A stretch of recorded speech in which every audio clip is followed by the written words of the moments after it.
Hello my dear lovely students, हम करें chapter number 20 mensuration exercise 20 question number 15 continue करेंगे। Okay, बहुत ही इंपॉर्टेंट क्वेश्चन है, इसे अच्छे से देखिएगा। देखिए क्वेश्चन क्या है। A wire is in the shape of a square of side 10 centimetre. If the wire is rebent into a rectangle of length 12 centimetre, find its breadth. Which figure encloses more area and by how much. देखिए क्या कह रहा है, एक wire है, ठीक है, ये हमारे पास एक वायर है। पहले क्या किया, इस वायर को हमने किस शेप में ले लिया, स्क्वायर की शेप में ले लिया, ठीक है। एंड हमें स्क्वायर की क्या दे रखी है, साइड दे रखी है 10 सेंटीमीटर। उसके बाद इसी वायर को हमने क्या किया, रेक्टेंगल की शेप में रीबेंड कर दिया, और रेक्टेंगल की हमें लेंथ दे रखी है कितनी, 12 सेंटीमीटर। ओके, सेम ही वायर को पहले स्क्वायर की शेप में बेंड किया, 10 सेंटीमीटर साइड आ गई। देन इसी वायर को हमने रेक्टेंगल की शेप में रीबेंड कर दिया, उसकी हमें लेंथ की मैंने 12 सेंटीमीटर, हमें ब्रेथ इसकी फाइंड करनी है। एंड हमें बताना है कि स्क्वायर, इसी वायर को जब हमने इन दोनों शेप्स में रीबेंड किया तो किसने, स्क्वायर ने ज्यादा एरिया है या रेक्टेंगल में, और कितना एरिया ज्यादा है वो भी हमें बताना है। तो देखिए कैसे निकालेंगे। एरिया ऑफ स्क्वायर हम इजिली निकाल सकते हैं।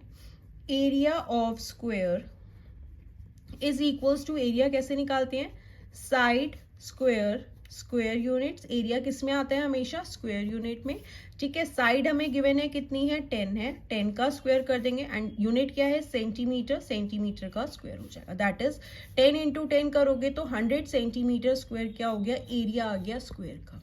अब हमें निकालना है एरिया रेक्टेंगल का, बट वो कैसे निकालेंगे, जब हमारे पास ब्रेथ होगी तो हमें ब्रेथ चाहिए। तो देखिए कैसे निकालेंगे। अगर मैं कहूं कि पेरीमीटर ऑफ स्क्वायर इक्वल है पेरीमीटर ऑफ रेक्टेंगल के, तो क्या ये गलत है या सही है, ये बिल्कुल सही है।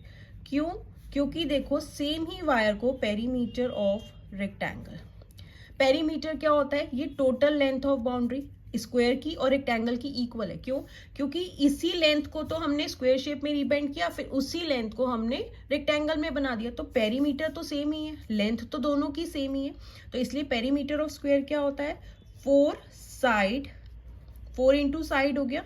एंड पेरीमीटर ऑफ रेक्टेंगल क्या होता है, 2L plus B, that is length plus breadth, ठीक है। अब 4 इंटू साइड हमें पता है स्क्वायर की कितनी है, 10 इज इक्वल्स टू 2, लेंथ हमें गिवन है 12, ब्रेथ को हम एक्स लेट कर लेते हैं। ओके, 4 10 हो गया 40 इज इक्वल्स टू 2 इंटू 12 करोगे तो 24 प्लस 2 इंटू एक्स करोगे तो 2x, ठीक है। 2 को पहले 12 के साथ किया, देन 2 को x के साथ मल्टीप्लाई, 2 12 24, 2 को x के साथ किया 2x, ठीक है। अब 24 यहाँ पे आएगा तो साइड चेंज करेगा तो प्लस से माइनस हो गया, 40 माइनस 24 हो गया इज इक्वल्स टू 2x।